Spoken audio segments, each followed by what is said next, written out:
And as candidates look towards the primaries, one voter population will be crucial for receiving the nomination. Issues affecting Latino voters continue to be hot topics in debates. Our Emily Aketa has more. Latinos make up 17% of the U.S. population, urging many Republican presidential candidates to reach out to the minority community, which is typically dominated by the Democratic Party. Yeah.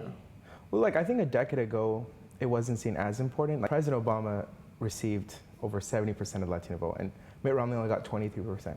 So I believe the RNC had an internal, investigation into everything, and they realized, we need 40% of the Latino vote to win 2016. Candidates' outreach strategies vary. Former Florida Governor Jeb Bush connects with Latinos through language. La mayoría eran hispanos. Mi hijo George pues tiene un piel moreno, ¿no?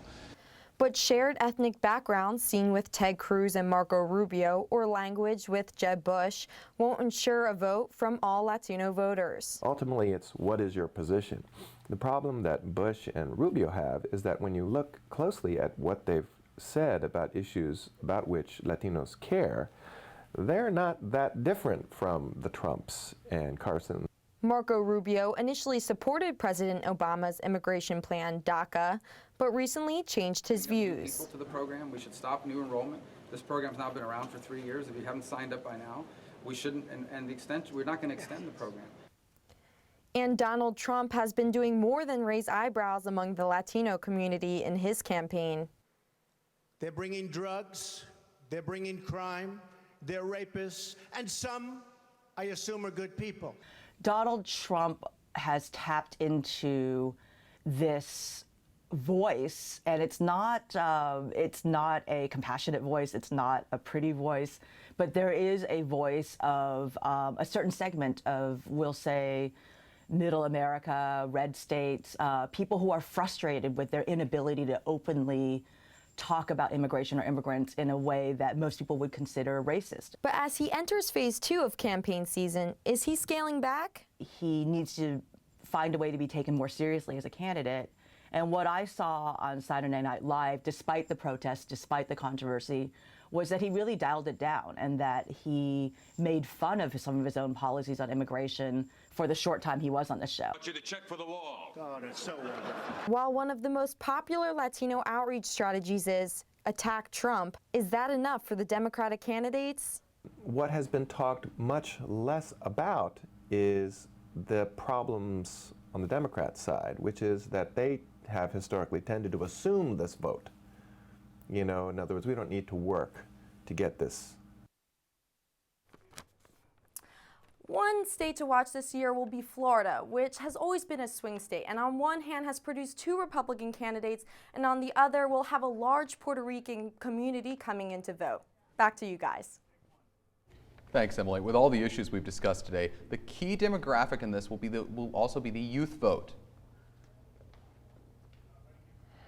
With us today to discuss is the president of American University, college Republican, Stuart Allgood, and Young Democrats President Nick Guthman. Thanks for joining us today.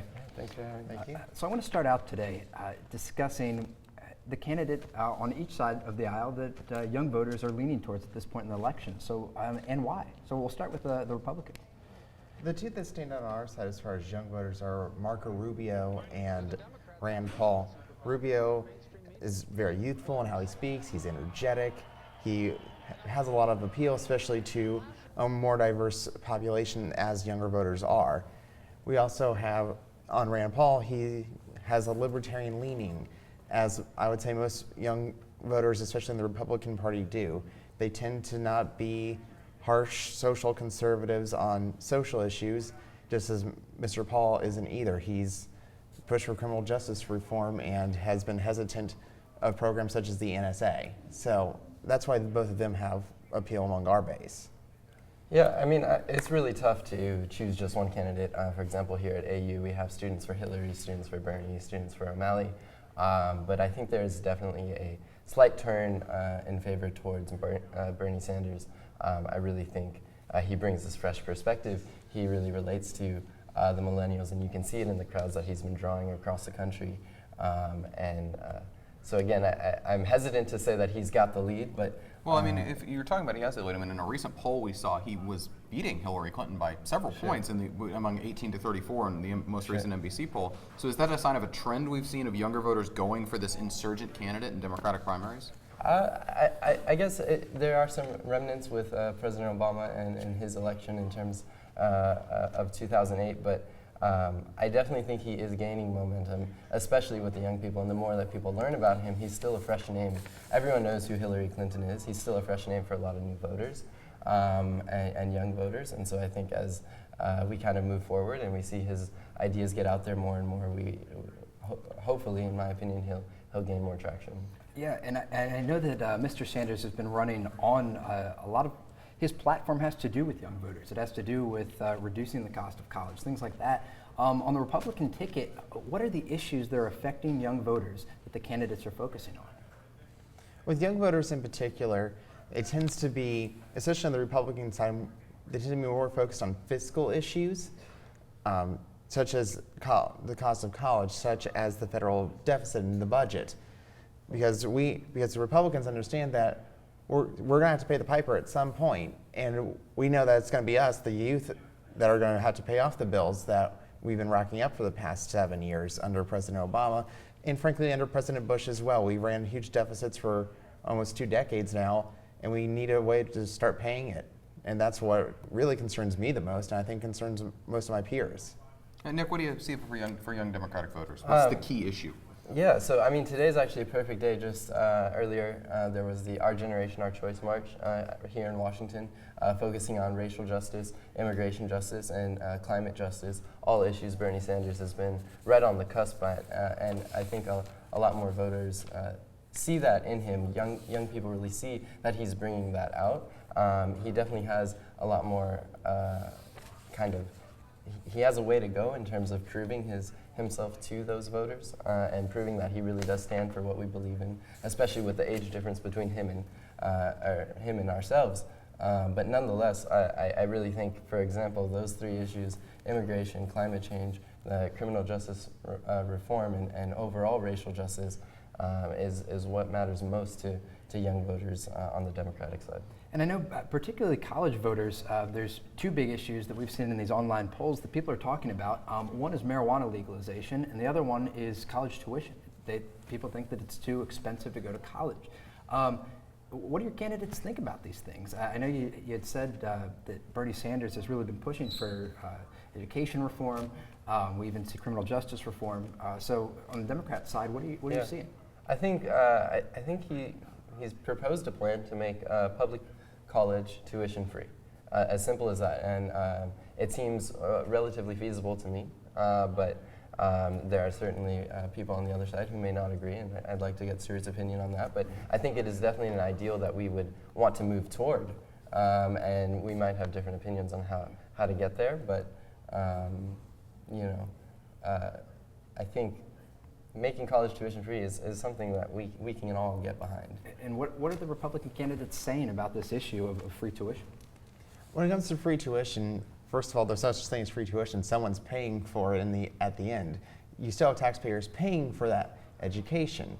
So we have to find a balance between making college affordable and making it where we can also make it affordable to taxpayers, because you have to understand that if you put on the individual to put themselves through college, they have an invested interest in it.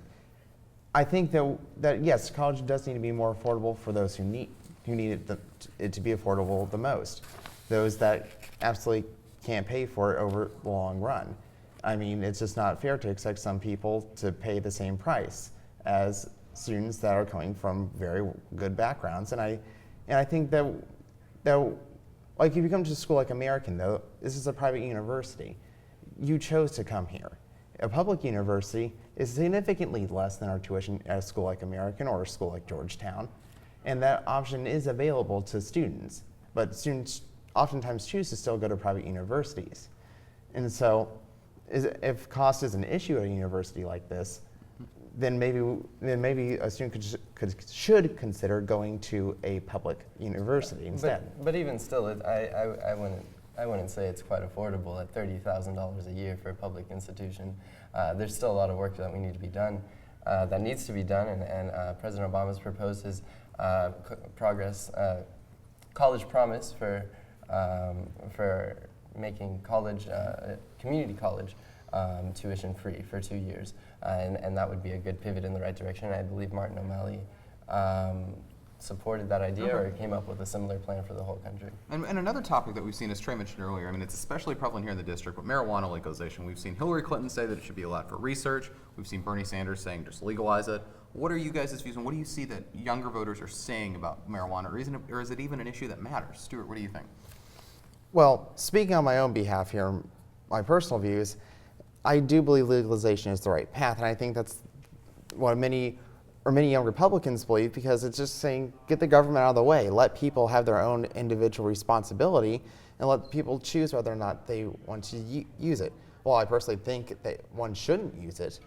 I don't think that's the government's responsibility to tell them that they can't, and I think that's the view of many younger Republicans. That isn't necessarily reflected among the candidates, except for Rand Paul, who's said make it a Schedule II drug than a Schedule I. Yeah. Now, Nick, is this something that you feel young Democrats and young Republicans can see eye to eye on? Yeah, I think again it's a similar issue to college tuition, which is why I think these are the issues that hopefully Stuart and I can start focusing on here at AU, because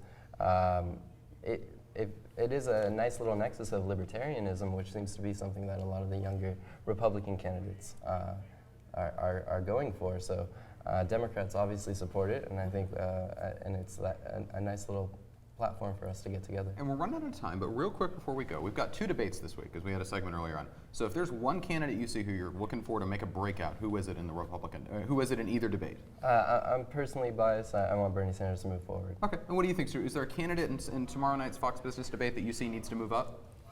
If someone needs to move up, it has to be Jeb Bush. Okay, great. And that's all. And thank you both for joining us. We really appreciate it. Thanks. Yeah, we really enjoyed hearing your insights. That's all we have this week at District Wire News. I'm Trey Inks. And on this special politics edition, I'm Jeff Martin. Thanks for joining us.